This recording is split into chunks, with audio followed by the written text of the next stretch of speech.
Whether you're a skeptic or a believer, join me, Rob McConnell, as together we'll investigate the world of the paranormal and the science of parapsychology here on the X-Zone Radio TV show on XZBN and the X-Zone TV channel on Simul TV. Since 1990, the X-Zone Radio TV show has been the place where people dare to believe and dare to be heard. Together, we'll investigate UFOs, aliens, ghosts, Bigfoot, psychic phenomena, lake monsters, conspiracy theories, government cover-ups, the truth embargo, alien abductions, ESP, haunted locations from around the world, and so much more. With over 28 years of broadcasting and more than 4,500 individual guests, the X-Zone is truly a place where fact is fiction and fiction is reality, as evidenced by the credibility, integrity, and professionalism of the guests that we bring to our international audience. If you have seen a UFO, had a close encounter, seen a ghost, Bigfoot, lake monster, or a story that you would like to share or have investigated, contact me, Rob McConnell, by sending me your email to xzone@xzoneradiotv.com, or you can call toll-free 1-800-610-7035, extension 143, and on Skype, X-Zone Radio TV. For more information on the X-Zone Radio TV show with yours truly, Rob McConnell, visit www.xzoneradiotv.com or www.xzonetvchannel.com or simultv.com and xzbn.net. Until next we meet here in the X-Zone from our broadcast center and studios in Hamilton, Ontario, Canada, always remember, X-Zone Nation, keep your eyes to the sky and your heart in the light.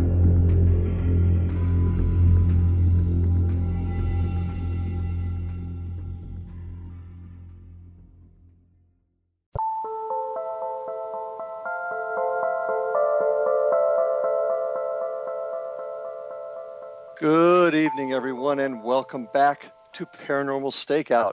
I'm Larry Lawson, your host and guide on our continuing journey as we seek the answers to what really exists on the other side of life as we know it. And the show is coming to you tonight from the headquarters of the X-Zone Radio and Television Broadcast Network in Hamilton, Ontario, Canada. And I'm speaking to you from the Southern Command Post of the X-Zone Nation in beautiful Vero Beach and Fellsmere, Florida. As most of you know, I have my own paranormal investigative research team down here in Florida, the Florida Bureau of Paranormal Investigation. And certainly before we go out and do our work, we take certain precautions to protect ourselves from what may exist on the other side. But I can't help but wonder, am I doing enough to protect myself? Am I doing enough to protect my team? Well, our guest tonight is going to talk to us a little bit about afterlife communication and the dangers of it. Mr. Jock Brocas. Jock is a renowned evidential medium, spiritual interventionalist. He shares a lifetime of wisdom, experience, and knowledge of the realms of the departed and how to safely interact with them. Belief in the afterlife has reached a level of public acceptance never before seen in modern times, bringing with it an unrealistic sense that anything paranormal must also be benign. Jock's respect for the very real dangers of afterlife communication has guided his desire to assure the safety of those who wish to develop their gifts. Jock also feels that there is much to be learned from a positive connection with loved ones and spirits who have passed. While people are careful to protect their homes behind locked doors and being a cop, that's certainly something I preach, they don't often protect themselves when they explore the neighborhoods of consciousness and the afterlife. Jock is also a noted author. He has penned Powers of the Sixth Sense, How to Keep Safe in a Hostile World, The Book of Six Rings, Secrets of a Spiritual Warrior, and the book that I'm currently working with myself, Deadly Departed, The Do's, Don'ts, and Dangers of Afterlife Communication. Jock Brocas, welcome to Paranormal Stakeout, my friend. Excellent. Thank you so much, Larry. It's awesome to be on with you. I look forward to sharing wisdom and having a few laughs along the journey. I'm always there for the laughs too. But Jock, you consider yourself an evidential medium. Now, a lot of folks look at a medium in one context. They're able to contact the other side, but you actually have a prefix to that, an evidential medium, and there's other prefixes attached to it also. Can you explain to our listeners what an evidential medium is and what other kinds of mediums are out there? Could you do that? Yeah, well, an evidential medium is a medium that's able to discern information from discarnate spirits on the other side and be able to give that information, deliver that information in a professional manner. And that information will stand up to scientific scrutiny, or it'll certainly stand up to a lot of skeptical scrutiny. I did, many sittings in the past for people who were incredibly skeptical, including scientists, who have, I don't want to use the word being converted, but it is certainly throwing a spanner into the works of their current belief system. Mm-hmm. And I think, there's a great misunderstanding where a lot of people will, as I said in my book, in Deadly Departed, I said that, there's a buzzword that I use, that I coined a phrase called the Gucci handbag syndrome of mediumship. And it seems to be the coolest thing to do. The more paranormal shows that we have out there, the more mediums we have on television. It used to be back in the day, Larry, that, you would go into a town and you'd be lucky if you knew who the medium was, or there would be a connection, or it would be, there would be a spiritualist church somewhere. And it wasn't very difficult.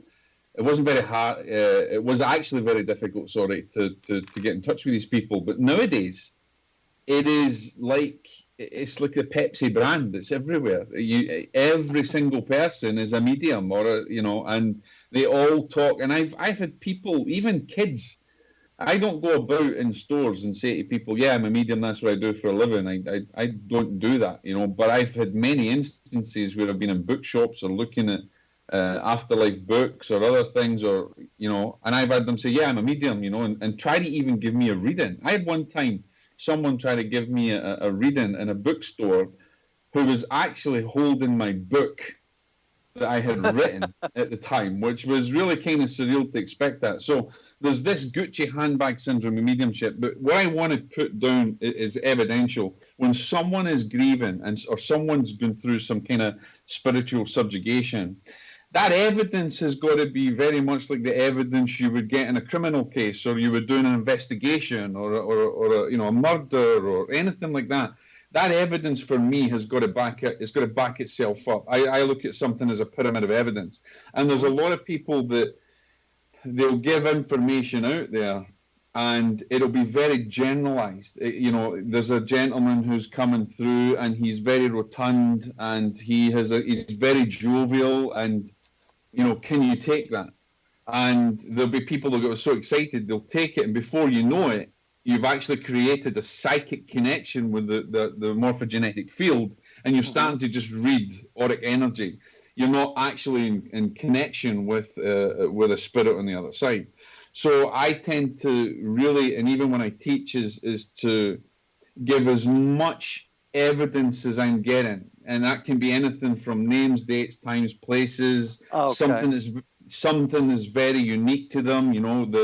By the way, I'm believing that your father was with you yesterday when you bent down because your lace came untied and someone nearly knocked you down.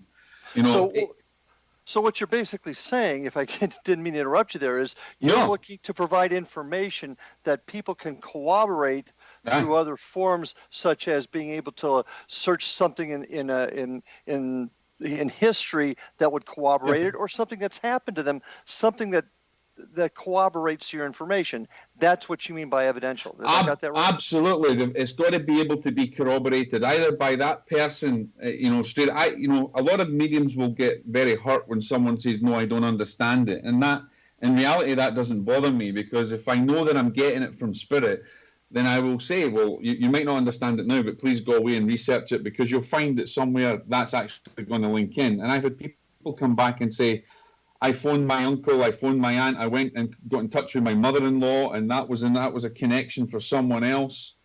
and it was spot on, or you've given information that's almost like a cross correspondence, So the evidence has got to be unique to the person. There's a famous saying that one man's terrorist is another man's freedom fighter, and we've heard this throughout this argument on terrorism throughout the world, right? But let's take that in a mediumship. One person's evidence is another person's failure. So not every evidence is going to fit everybody. It's got to be unique to that person. It's got to be very unique. And you've got to be able to prove it. Okay. Absolutely. Well, what other kind of mediums are there out there? You consider yourself an evidential medium. What other monikers are attached to that? Evidential medium is basically an evidential. There's mental mediumship and there's physical mediumship and there's trance mediumship. Physical and trance have a very close relationship. Evidential mediumship is an aspect of mental mediumship. Mental mediumship should be evidential mediumship. Everybody should be at that level. So the mental mediumship is basically that you're utilizing your mind-to-mind connection. You're connecting from mind to mind. But the evidence that you're actually perceiving or you're receiving from the other side. And one thing that we've got to remember, Larry, there's nothing special about there's nothing special about a medium. If we look at really the word, the medium, we're just an in-between source. We are only a stage for communication. There's nothing special about that person. It's just that we're able to raise our vibration high enough that we're able to communicate at a certain level with this kind of entities on the other side and, discern that information. And the thing is a medium has got to be well trained enough that they're able to perceive that information and deliver it in a professional way and actually understand what the spirit is trying to say to them or trying to convey to them for the other side. Because a lot of people will get that wrong. And there's a great danger, there's a massive danger in someone actually causing more grief to someone who's grieving by giving them, they could give them good evidence, but they might actually hurt them even more by the way they deliver it. I'll give you an example. You have a woman who's absolutely distraught that she's lost her husband. And let's just say, for instance, we don't know this, but there was a little bit of a tense relationship before then. Maybe she didn't get to, she's feeling a bit of grief because of the way things have happened in the past. And then you have a medium that will turn around and sit and say, oh, by the way, your husband's coming through and he's not happy with the way you're looking after yourself.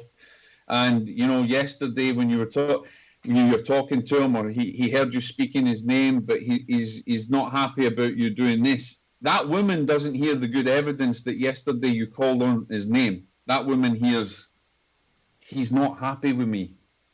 And we filter out, she filters out the good stuff. What you've done in delivering it wrong or delivering it in an unprofessional manner by not filtering it from the spirit yourself is you've actually caused that person to go deeper into their grief state. And your feeling is to avoid that is a higher level of training. Am I correct?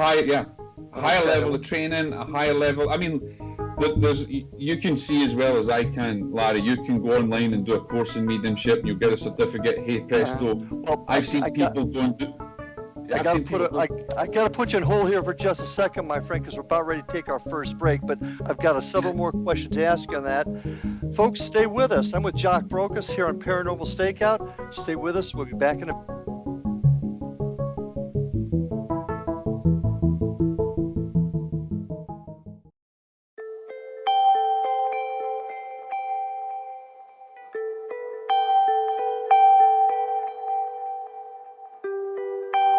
It's hard to listen to the news without realizing we're living in volatile, unprecedented times. Yet never has there been such an opportunity to transform the human condition. As old structures fail, where can we find the guidance to co-create a better way? Find Your Path Home is an ever-evolving, leading-edge information, education, and healing resource center designed to support and guide you on your path to unity and enlightenment. Based on sound principles employed by shaman worldwide, we provide techniques that can support you through the current transitions, offering online shamanic classes, international long-distance shamanic healing sessions, complimentary Mission Evolution radio episodes and Stairway to Heaven TV vignettes, seminars, retreats, and much more. All of this can be found on findyourpathhome.com. So I was watching the X Zone TV channel last night when I was abducted by aliens, and they kept repeating to me over and over again, simultv.com, simultv.com. What's simultv.com? That's what I asked them. They had it written on the side of their UFO. How do you spell that? UFO. No, I mean simultv.com. simultv.com. simultv.com. Right. simultv.com. Interesting that you were abducted by aliens in a simultv.com UFO last night. Oh, yeah? Yeah. Now that you mention it, I remember now last night I was awakened from a deep sleep. My great-grandmother was standing there. She said she'd come from the hereafter to tell me about simultv.com. She even spelled it out for me. simultv.com, sonny boy. simultv.com. simultv.com, sonny boy. Wow. Yeah. Guys, you'll never guess what my psychic guru just told me. simultv.com. Exactly. Are you guys psychic too? Of course. We all know about simultv.com. simultv.com.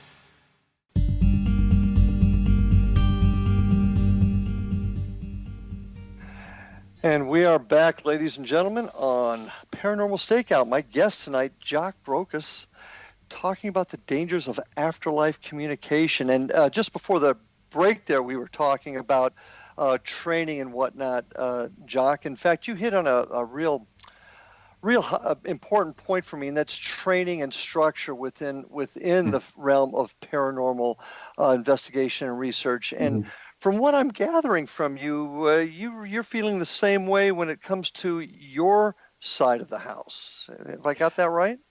Absolutely, absolutely. I'm one of the founders of a charitable organization called the ASSMPI, the American Society for Standards of Mediumship and Psychical Investigation. We've just changed the name to ISSMPI, and we're proud of standards. We don't enforce standards, but we're trying to develop standards in afterlife communication and research, and hopefully as we move forward in paranormal standards, because it's not just down to mediums, Larry. It's also down to paranormal teams, because whilst the medium can deliver information in the wrong way and cause further grief to someone who's suffering, a paranormal team can go into a potential situation where there is spiritual subjugation that is serious. Now, it's not just about having the odd anomaly or something in there and having a bit of excitement at night, but families are in terror or something, and do it in the wrong standards, in the wrong way, and cause even more suffering. So we need it within that field as well. Oh, absolutely. In fact, I've seen it on our end. As far as being a psychic, I'm as sensitive as a rock, is what I like to say. But still being involved in this, you do have the potential of causing other people harm by what you find. And there's tons of teams out there, and that's fine. There's a lot of folks that enjoy doing the weekend thing. And I'm not taking anything away from that. But if we're going to continue to do serious work, then we have to adhere to a certain level of standards so that we can help others and provide the proper information, and B, collect evidence that can be used and hopefully quantified and qualified in what my vision is in a court of law, so to speak, a jury of our peers. And the only way we can do that is through standards and structure. Not everybody, nobody has to interview exactly the way I do, but there has to be a certain set of structures and rules. That's my vision of it anyway. I agree 100% with you, because I feel the same way, and I feel that there will be a time where the dawn will break, and we will be able to utilize, if you like, paranormality in a court of law, and maybe I'll relish the day that happens, but that will never happen unless we have some formal structure. And at the same time, within the paranormal field, it's like, for instance, if I get asked to help in some situation, and everybody's going in with as many cameras and laser detectors and infrared monitors and all this kind of stuff. The way I look at it is that's just one small grain of sand in the beach, because all that gives you, as far as I'm concerned, that gives you a reading that there's energetic changes in the field. There is a change. And where we can corroborate that is actually corroborate that with intelligence that's gained utilizing mediumistic faculties or utilizing, spiritual faculties, as well as, these little bleepy tools that go on everywhere that everybody carries with them. Yes, there is a place for the weekend, the weekend ghost hunter who enjoys it, and they can go to Stobo Castle, or they can go somewhere in an old house or whatever it is and get a little bit of the energy with the spooks. But at the same time, they still need standards, because they could be opening themselves up to things that they don't really want to deal with. And I would rather see an organization where people know where to come when they've got an issue, they've got serious issues, they've got problems in their family. I've helped people who are very well thought of in business communities, in legal communities, who are lawyers, and I've even recently had a case from doctors who didn't want to go to a paranormal team because they wanted to have something more professional, and they didn't want to be known that they were under some kind of spiritual interference from a professional capacity. Because imagine a doctor coming out and saying, "Yeah, in my place, I've got spooks going about, and ghosts, and chairs are moving, and all this is happening," and they don't want to bring in the paranormal team that is known in the local area for doing ghost tours, because that's when it can go wrong. Well, let me ask you this, and this is a sensitive question, but as a detective, I'll be honest with you. Early on in my career, I had a tough time.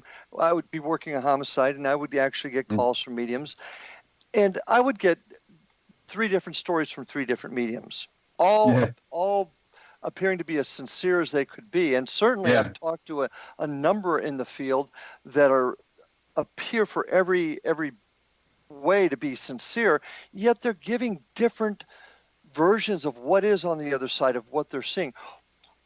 The biggest question here is, if you're a medium and you can see the other side, why can't all mediums see the same thing?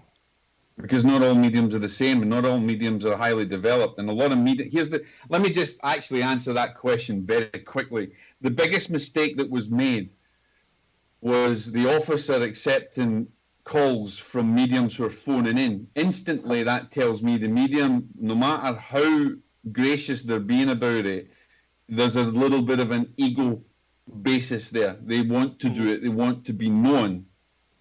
I've never in my career ever came forward and says, "I can help you in this case," or "I can help you in this situation." It's always found me.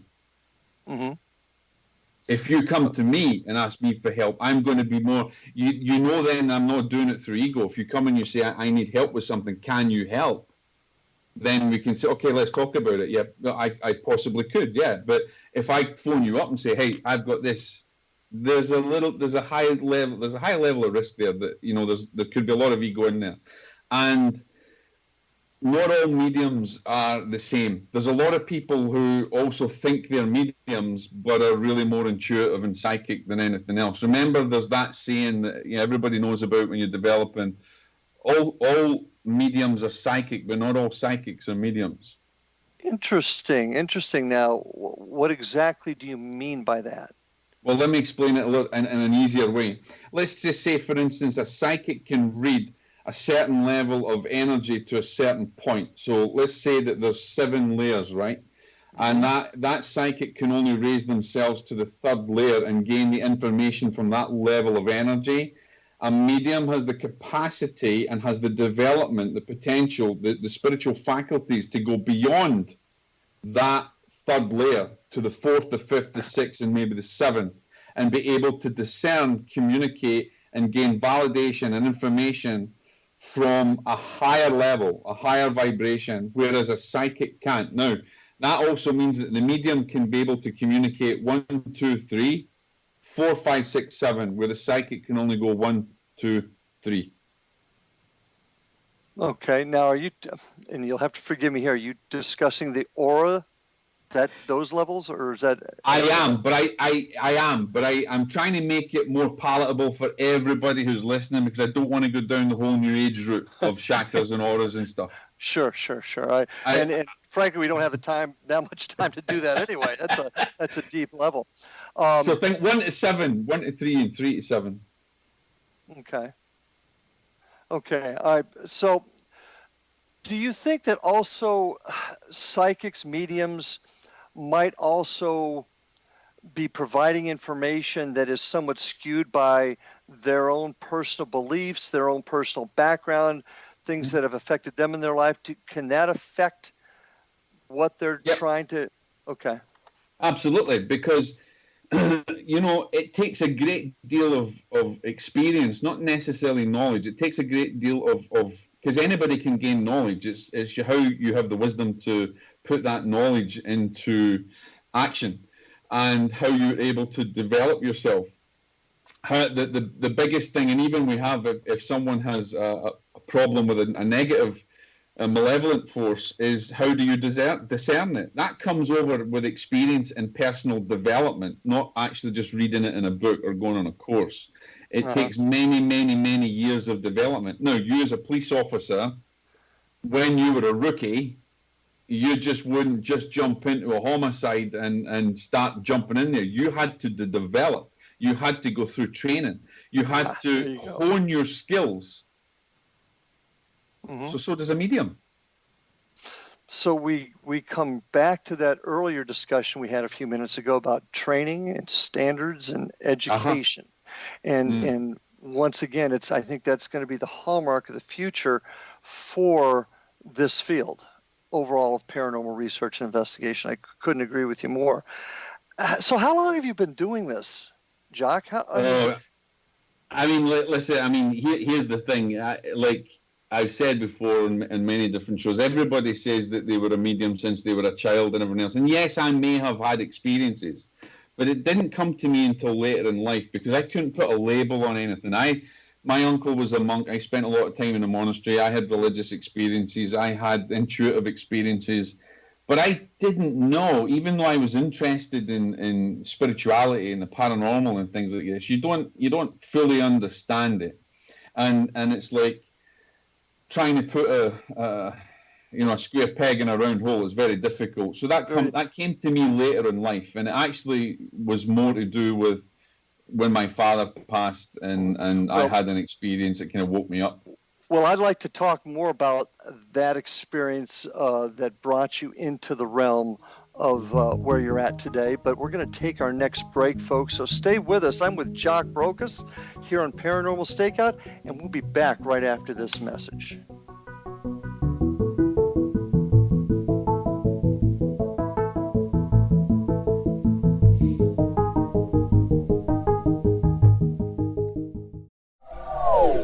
They are here, and they've been here for thousands of years, making their presence known in the shadows. They might be seen by a lonely motorist on a deserted road late at night, or by a frightened and confused husband in the bedroom he is sharing with his wife. But who are they? What do they want? Why are they here? Perhaps most concerning, has the government been aware of their presence all along? The new book by L.A. Marzulli, UFO Disclosure, the 70-year cover-up exposed, delves into the world of UFOs. Can full disclosure be soon?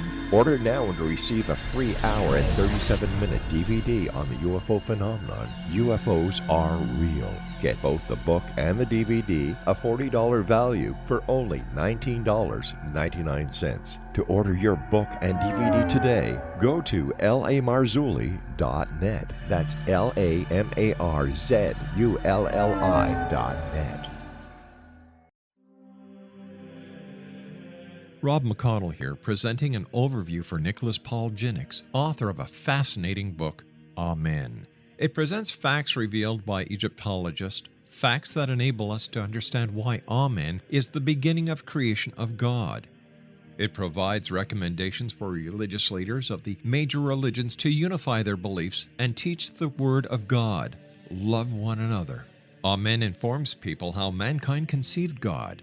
It was the Egyptians that developed the concepts of a soul, a hereafter, and Son of God. And finally, after the worship of many gods, they conceived the belief in one universal God, the maker of all there is. For more information, visit www.futureofgodamen.com. That's www.futureofgodamen.com. You have heard of the X Zone? Now watch it on Simul TV, plus 500 video games, live TV channels, free video on demand, worldwide, and more. Does this sound like tomorrow's television? Well, it is, but you can have it today, right now. It is Simul TV. Simul TV offers what the others only wish they could provide. 15 exclusive channels like X Zone, sci-fi, and horror. We are worldwide. No other provider offers that. 500 built-in video games. No need to have an extra expensive system. We have them included. Free video on demand. Live streaming events from around the world. Interactive online network, and much more. Tomorrow's TV today. Simul TV. Sound too good to be true? Well, it's not. You can have Simul TV today. Sign up at simultv.com. Do it today.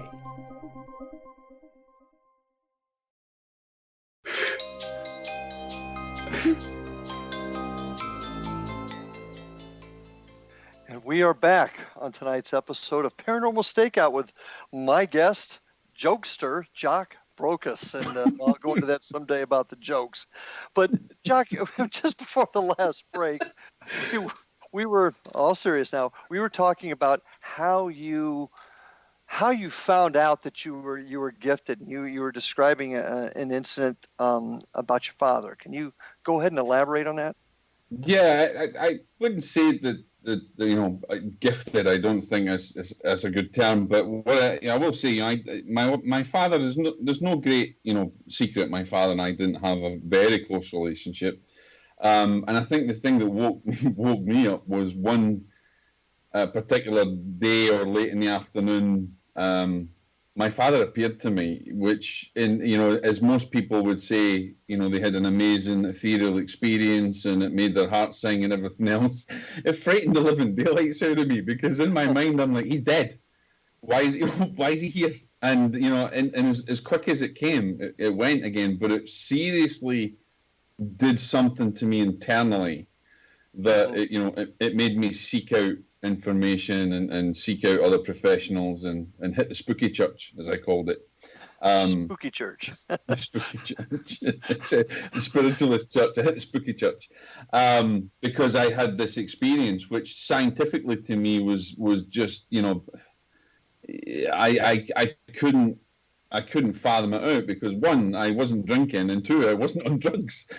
So it was quite unique. And after that, you talk about an awakening. I think that's what actually happened, because then everything in my life then took a complete different meaning. And a lot of the experiences that I had as a younger boy, and in the monastery and various other places, they all started to fit into the right places, into the right holes. Those experiences were then, I was having that big aha moment. So me being the me that I am, I tend to want to know every in and out of it. If something works, I want to know how it works and why it works, and can I break it down? Is there any scientific way to scrutinize this? And then I work very closely with a scientist friend of mine, and all different aspects, and we're always looking for holes in something. And I think even at that level, with that experience, I was looking for holes. And then I bumped into a few people that kind of blew me away with their information and the knowledge that they knew, not only about me, but my father and the family, and I'd never met them in my life. And that made me think even more, because that was before the time that we had, the internet was was just getting going and stuff, there wasn't all the Facebooks and God knows what else it was around there at the time. I had an experience with an old woman outside in the mountains in Scotland that kind of blew me away at the time, and then everything started to take shape, and then everything made sense, and then that my life's journey just started. Then I think that's when my life really started. And how old were you roughly? I would say probably very, very, very late 20s or very early 30s, maybe 32, 31, 33, something like that. And that's interesting. You even mentioned before that a lot of people have these experiences or claim to begin to travel down this road as youngsters, but here it happened to you pretty much farther along in your 30s. That's interesting. Yeah, I'm always late to the party. Well, okay, so you've traveled this road, and you've wrote some really interesting books. I'm enjoying Deadly Departed right now. In fact, getting into the crux of what I want to talk with you tonight, and that's the dangers of communicating with the afterlife. My first question to you is, what do you believe in demons? Is that where the danger is? Oh, that's that big label again. We label everything as okay. What I want to say is, in every spiritual belief system, we have a name for something. We've given names, and religion is a man-made thing. It was never a divine transmission.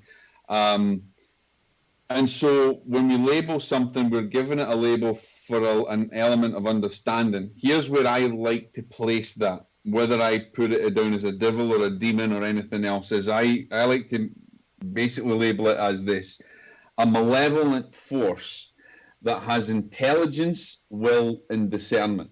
So whether you call it a demon, or whether you want to call it a witchetty grub, or you want to give it your own name for it, doesn't matter.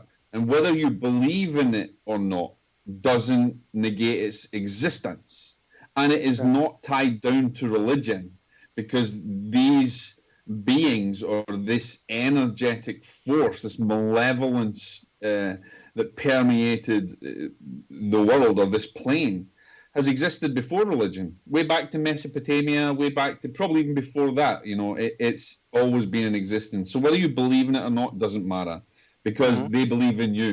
You don't need to believe in demons, but they believe in you. That's all you need to know. So these creatures are non-human, never have been human. No, they're non-human entities. Non-human, and have never walked the earth, have never incarnated upon the earth. They're a malevolent force, a malevolent intelligence that has, like I said, intelligence, will, and discernment. And how do you fight against something that is far more advanced than you? That's the thing that you do. You don't fight them, and you just basically protect yourself. You gain information, you gain intelligence, and you develop your own spiritual power, and you recognize the spiritual power that you have, because the reality is that malevolent force and good forces and everything else all came from the one consciousness, whether you want to call it God or any other deity or spirit, or the great Buna, whatever you want to call that force. There's a higher divine force. There's a divine force that is the permeating force that animates all of life, no matter what it is. So the reality is this animating force also created that negative force. We don't know why, and we can surmise it as much as we like, but we'll never know until we really cross over to the other side and we gain far more intelligence when we're over there. But at the moment, we have a perception, and we're building this perception up and trying to gain an understanding of it, in order that we can protect ourselves against it, because that malevolent force is not friendly, and it's very intelligent, very cunning, and it's very manipulative to the point where it can be almost invisible. And I don't mean invisible to the eye, but I'm talking about so subtle obsession, so subtle of a gentle control, as it starts to infiltrate your mind, your body, and eventually the ultimate goal of destroying the soul of the human the human species. Well, let me stop you here for just a second. Let me ask you this question. You've mentioned it in your book. We won't go into details about the aspect in your book, but you talk about demonic possession and exorcism in there, and the use of Christian, Catholic in particular, rituals in order to release the person from this demon. And it seems as though the Christian tenets, the Christian rituals, really created a pain for this entity. How they were talking about God, the Christian God. I think, you know, I think in terms of, is it just the Catholic religion or Christianity that can, you know, that has whole governance over this? No, absolutely not. You know, I spoke to another author once, and I mentioned this in the book, and he said, I said, why do you think the Catholic Church has got it? And he said, well, because they got the movie. And that's quite true, actually. Okay. The media frenzy, the old, you know, the possession thing that went on way back in the days, in the 40s and the 70s and that kind of thing, that sparked, you know, this whole modern demonology thing going. But it's not really governed by any particular religion. Now, what I would say is the Catholic Church has put more effort into it, more understanding, more assets to understanding it. But I believe that the reality is that divine power, divine force, divine will is what has governance over it. So the divine authority over anything that's malevolent is what is the strongest thing against it. So understanding your divine authority, do I think anybody can actually do an exorcism? Absolutely not. But I do think that there's a lot of, shall we say, I don't know, techniques, or there's a lot of other spiritual belief systems that have probably just as much success in dealing with their particular label of entities than anything else. But what it boils down to is not so much the ritual, it's the divine power, because man cannot get rid of that malevolent force on his own. The only way that it can happen is by divine intervention. Without divine intervention, you're powerless.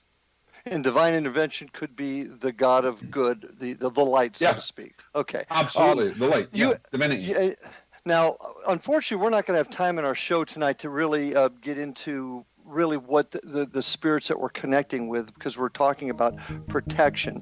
But you'd agree that not everything you're going to talk to on the other side is dark, correct? I mean, there's... No, absolutely not. I mean, you know, the afterlife can be a wonderful place for people to help to go through the brief journey. When we get back, we're going to take our next break. Now, when we get back, though, I want to talk to you about how investigators as well as mediums can protect themselves with this afterlife communication. So, folks, stay with us. This is Paranormal Stakeout. My guest tonight is Jock Brocas. We'll be back right after these messages.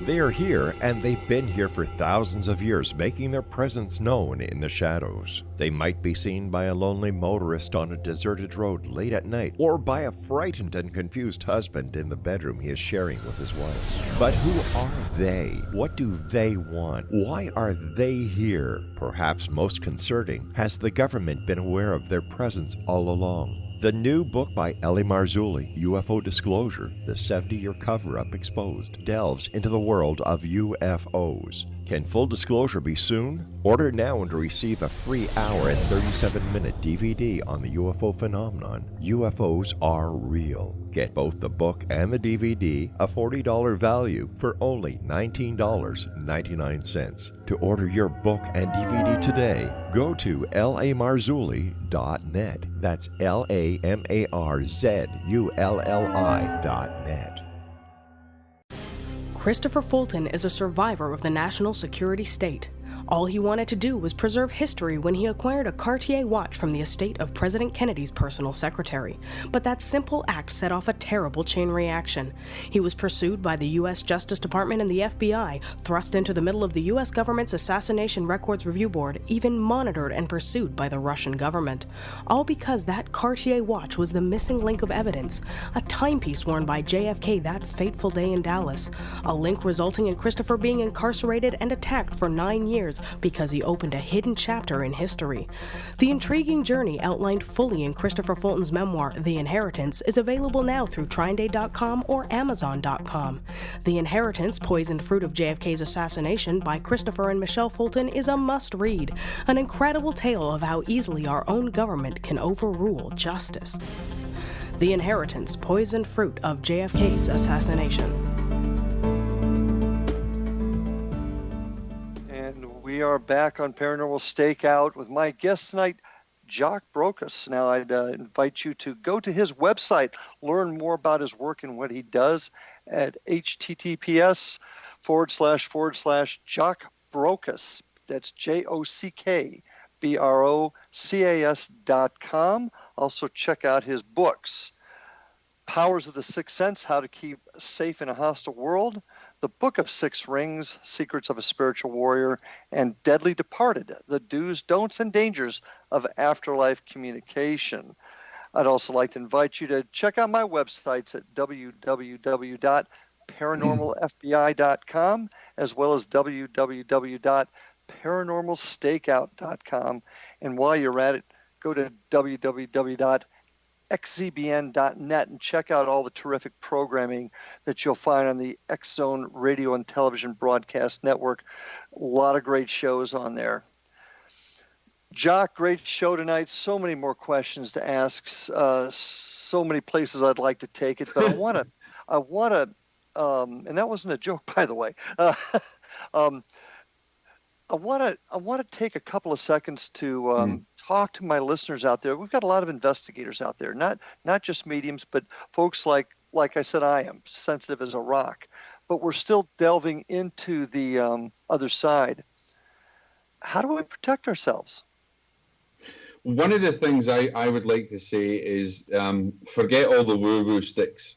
Yes, I cover certain things like that in my book, okay? But forget the woo-woo sticks, okay? And what is a woo-woo stick, Jock?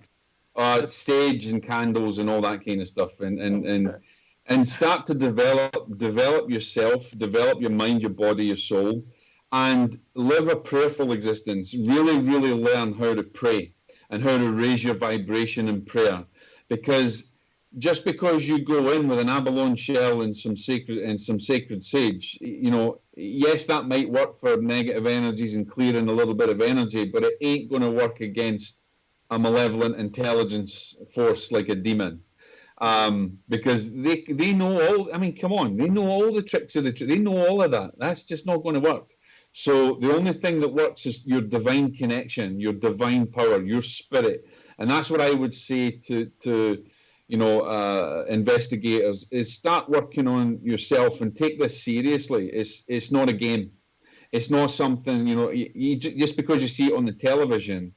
And don't, for goodness sake, if you are called out to something that has the potential of being remotely demonic and possibly real, not where they say this pub has got a demon in it or whatever it is, but somebody is under some serious problem, don't go in there and start calling upon the spirit, or don't go in there and start asking questions, because you've just created a connection and you've just opened an invite, and that's not what you want to be doing. The other thing I would say is don't fill your belly full of food other than water, because you got to think about it this way. If it is really a malevolent intelligence, and your body and physiological makeup, biological makeup is utilizing all that energy for digestion and everything else, that is giving off energy that can potentially be manipulated against you.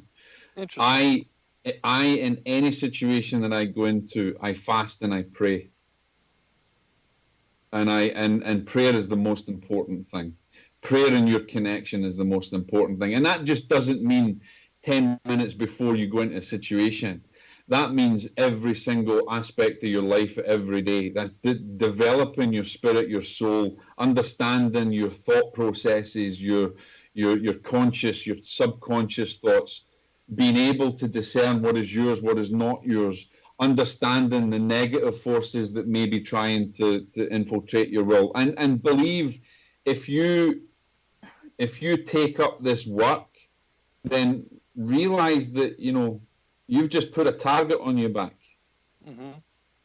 Because if you're actually going out, like you're teaching this stuff, or you're trying to make people aware of the dangers, you honestly think the negative forces on the other side want you to do that?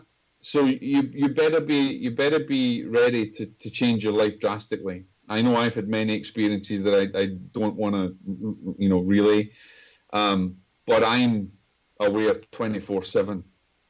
Well, how often and let's just take the what I like to call the mom and pop groups that are out there, just they're sincere. They're not trying to do anything wrong, but they're basically out to try and just collect some evidence and get the thrill of the night.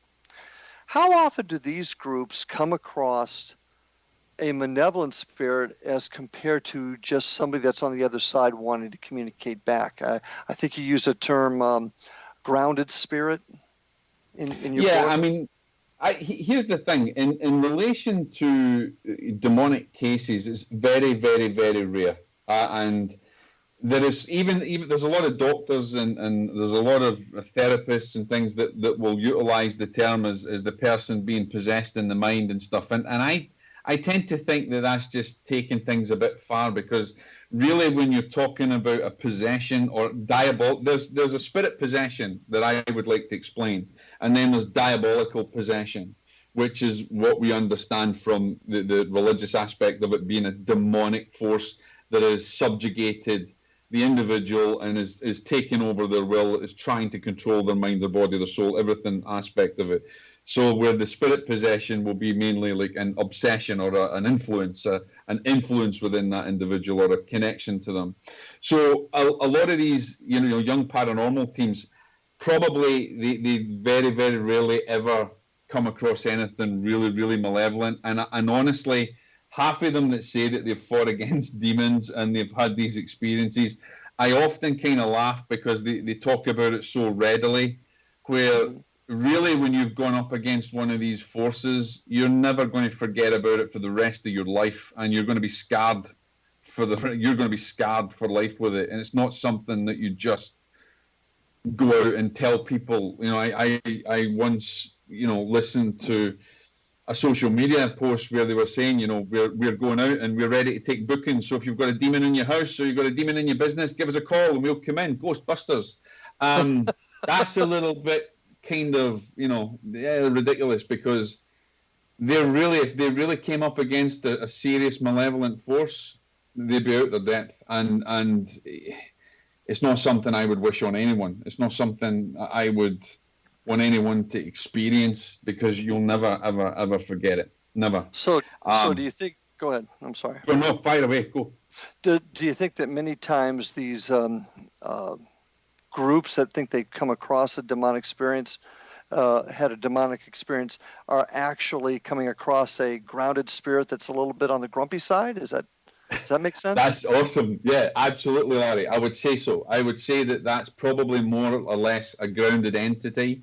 That is a bit, we have a saying back in Scotland and the UK, they're a bit pissed off that you've come into their place, and they don't want you to be there, and they can influence you, and they can, but I also have and I spoke about this in the book, I also have a hypothesis that we can have what I call a piggyback spirit, and we can have a piggyback possession, where if there's a negative spirit who's a grounded spirit on the other side, is particularly nasty and is giving out the vibration on the other side that they're nasty, it's very easy for a malevolent intelligence to subjugate them and control them, and therefore find a gateway into a potentially hazardous, a gateway into an innocent person, that's maybe in the wrong place at the right time. So I do think that probably 90% of them, they're just coming against grumpy old George or somebody who's passed over, because really, if you really dealt with something malevolent, I don't think they would ever really want to talk much about it, and I don't think they wouldn't look at life in the same way, put it that way. And in your opinion, that's a fairly rare occurrence to come across that. I would very rare. But be prepared for it is what I'm also hearing you say. Absolutely. Why not have the intelligence, the information, and the knowledge, and be prepared? I've had a lot of mediums that have come to me from other organizations that have said to me, Jock, please don't tell anyone. I'm coming to you for information, but I'm involved in this organization, but they don't believe in negativity or evil or anything, but I've had this experience. Can you help me? Mm-hmm. Can you tell me? And I'm saying, and I will take time and I will teach them, and I will say, okay, look, you need to be prepared, because what if one day a family comes to you that's under subjugation and says, I need help? Are you going to turn around and say, don't worry about it, there's no evil in the world? That's just ridiculous. Well, let me ask you this question. A group is out there, they come across something that for whatever reason they believe may be deeply evil. Are there places that groups can go to call for help? I think there's absolutely. I mean, they can go to maybe they can go to someone like myself. They can ask for help. They can also go to maybe a local a specialist within a church organization like the Catholic Church, or people that specialize in this sort of thing, that have got real knowledge and wisdom of it. But where do you find them?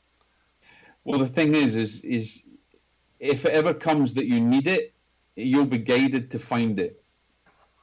Fair enough. Why go looking for it? Because when you go looking, if you're actually under subjugation like that, there's going to be divine intervention. You're going to be guided to the right people at the right time. Interesting.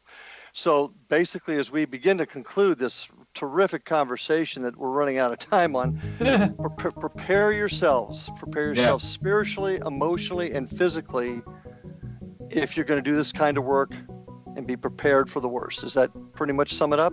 Absolutely. And here's one of the other things that I'll say. I have done this I have done this recently. About 10 seconds.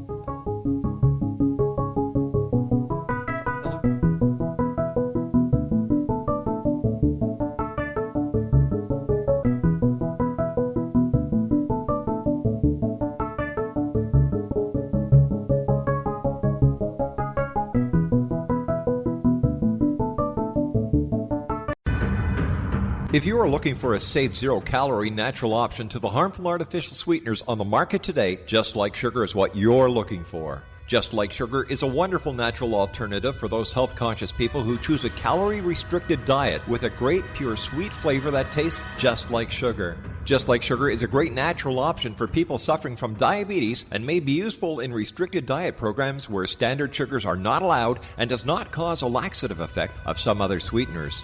Just Like Sugar comprises a perfect blend of chicory root fiber, natural calcium, natural vitamin C, and Just Like Sugar's sweetness comes from the natural flavors from the peel of the orange. Just Like Sugar is a natural alternative to harmful artificial sweeteners and will change the way that you believe all natural sweetener products taste. Just Like Sugar is available at your local Whole Foods markets, Wild Oats markets, Henry's, Sun Harvest, and many other fine natural food stores in the U.S., Canada, and worldwide.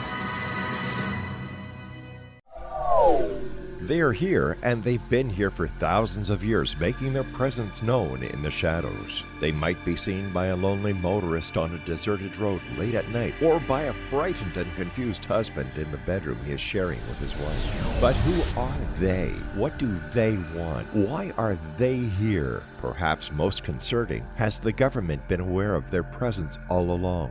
The new book by Ellie Marzulli, UFO Disclosure, the 70-year cover-up exposed, delves into the world of UFOs. Can full disclosure be soon? Order now and receive a free hour and 37-minute DVD on the UFO phenomenon. UFOs are real. Get both the book and the DVD, a $40 value, for only $19.99. To order your book and DVD today, go to lamarzulli.net. That's LAMARZULLI.net. You have heard of the X Zone? Now watch it on Simul TV, plus 500 video games, live TV channels, free video on demand, worldwide, and more. Does this sound like tomorrow's television? Well, it is, but you can have it today, right now. It is Simul TV. Simul TV offers what the others only wish they could provide. 15 exclusive channels like X Zone, sci-fi, and horror.